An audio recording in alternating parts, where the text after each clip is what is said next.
Sí, buenos días. Esta es la segunda parte de la historia que vivimos o que se vivió eh, con los haitianos, donde vivimos 22 años bajo el yugo haitiano. Esta es la segunda parte.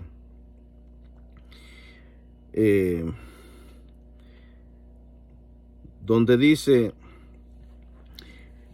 en la convivencia de 22 años con los invasores, la población vivió bajo tensión y temor a causa de las medidas de fuerza tomadas por el régimen de Jean-Pierre Boyer, que afectaron sus intereses, y al final de la dominación haitiana, varios trinitarios fueron perseguidos, como los libertadores Juan Pablo Duarte y Francisco de Rosario Sánchez,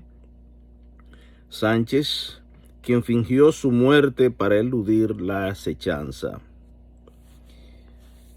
Fue fácil. Desde los primeros tiempos de la dictadura extranjera, el gobernante Jean-Pierre Boyer tomó disposiciones que desafiaban las costumbres y algunas perjudicaron a los comerciantes de la parte este. Una de ellas fue la decisión de prohibir el 20 de marzo de 1823 todo comercio de exportación entre Haití y las demás islas del Caribe, en donde la invasión de Boyer había provocado disgustos, sobre todo entre las autoridades francesas y españolas, y donde se hablaba continuamente del gobierno haitiano. Cuenta el historiador Frank Moya Pons, en su obra La dominación haitiana: entonces Santo Domingo comerciaba con Cuba, Puerto Rico, Martinica, Saint Thomas y Curazao, a donde viajaban goletas y bergantines cargados de caoba y tabaco, y retornaban con importaciones de harina, arroz, telas, piezas de hierro y otras manufacturas. Esa medida inició una política de aislamiento comercial que afectó gravemente a los importadores y exportadores de ambas partes de la isla, por lo que la misma no se pudo mantener por mucho tiempo, agrega el autor. Además, Moya Pons argumenta: Boyer, que estaba empeñado en mantener un control estricto de la población del este, recargó aún más las tensiones al disponer en mayo de 1823 que para ejercer la profesión de comerciante era necesario ser ciudadano haitiano. Y para que los comerciantes residentes y establecidos en la parte española antes de la toma de posesión obtuvieran ese beneficio, era necesario que prestaran previamente juramento de fidelidad a la República por ante los tribunales de paz, renunciando formalmente a su cualidad de extranjeros. Y ese privilegio solo podían adquirirlo en caso de que poseyeran bienes raíces en Haití, pues de lo contrario no serían considerados sino como verdaderos transeúntes. Jean-Pierre Boyer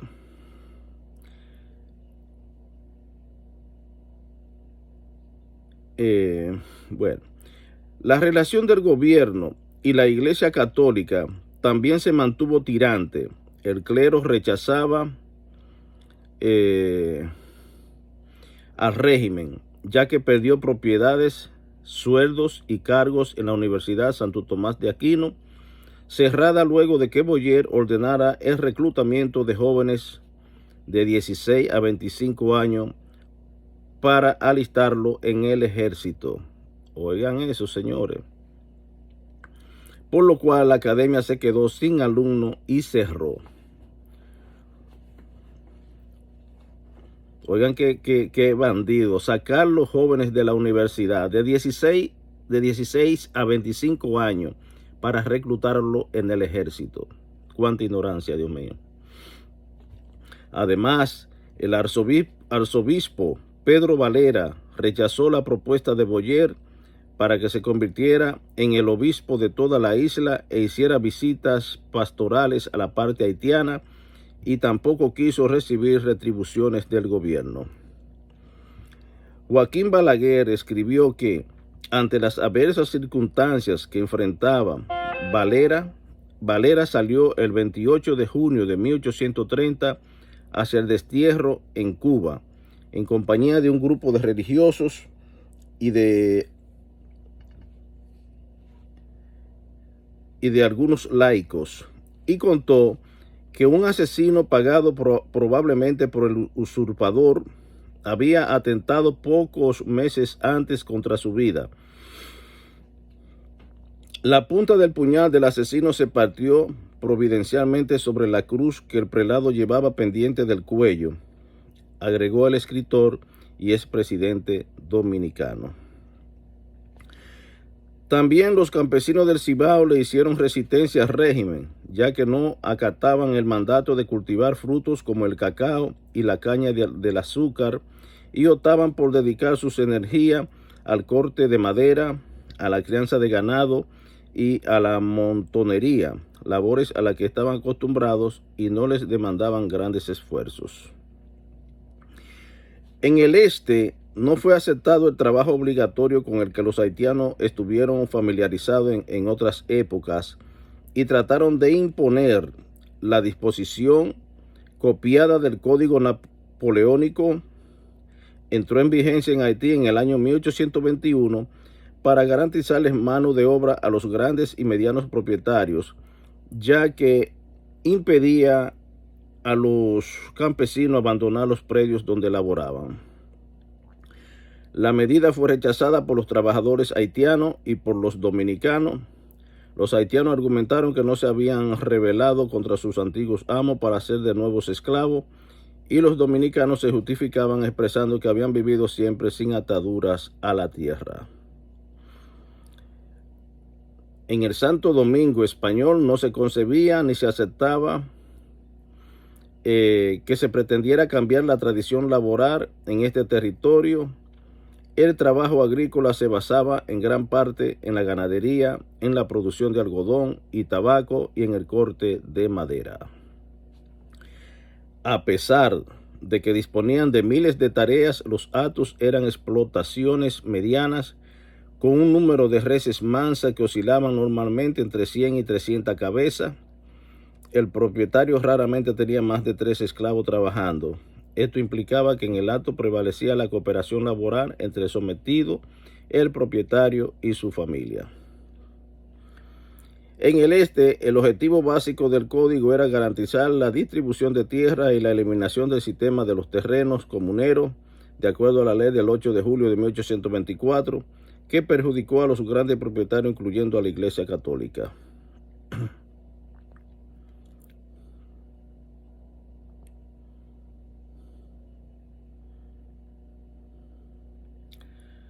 Señores, no es fácil.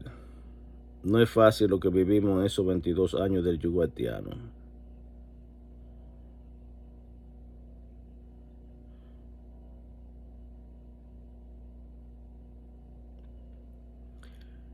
Dice aquí que el historiador Enrique Patín Veloz legó una descripción de la metrópoli en 1844, y en ese sentido relata que Santo Domingo tenía una pequeña población que vivía entre muros y que solo 2 pequeños barrios, San Carlos y Pajarito, estaban fuera de las tapias.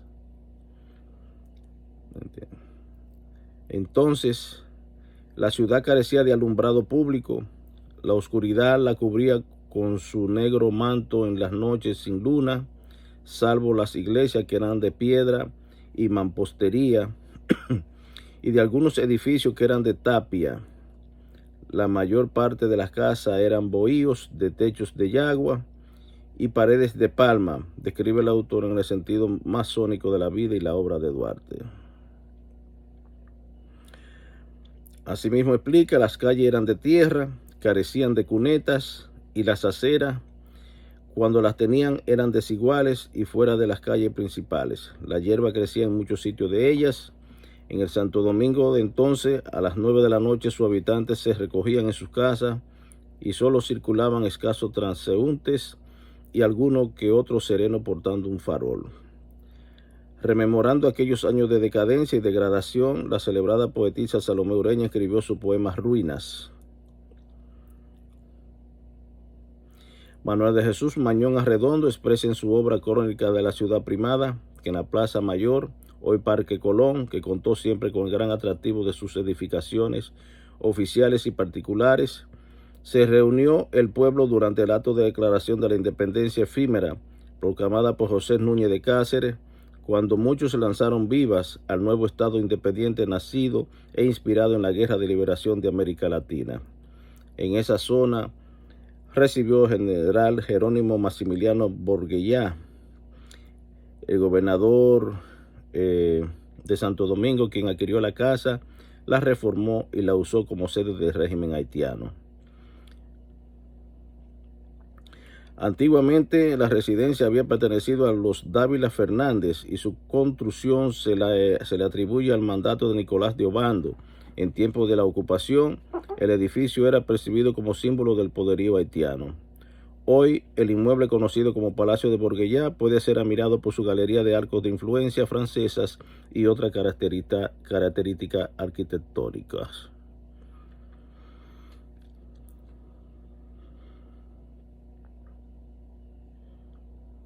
Bueno, así es la cosa, señores. Ellos se refieren a esto. Esto es lo que le llaman el Palacio de Borguellá.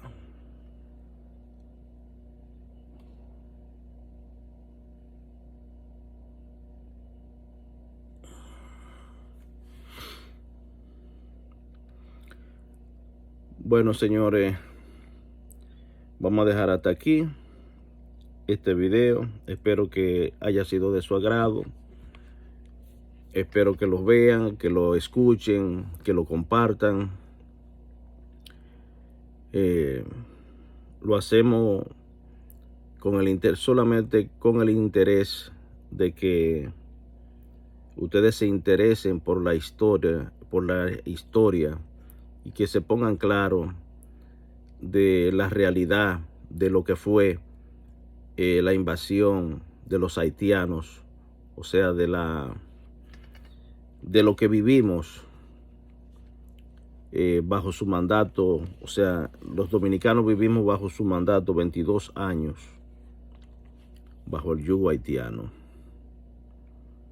Así que estudien la historia para que estemos un poquito más claros sobre las cosas, sobre las procedencias de las cosas y por qué todo lo que hemos estado viviendo a través de la historia. Tengan buen día.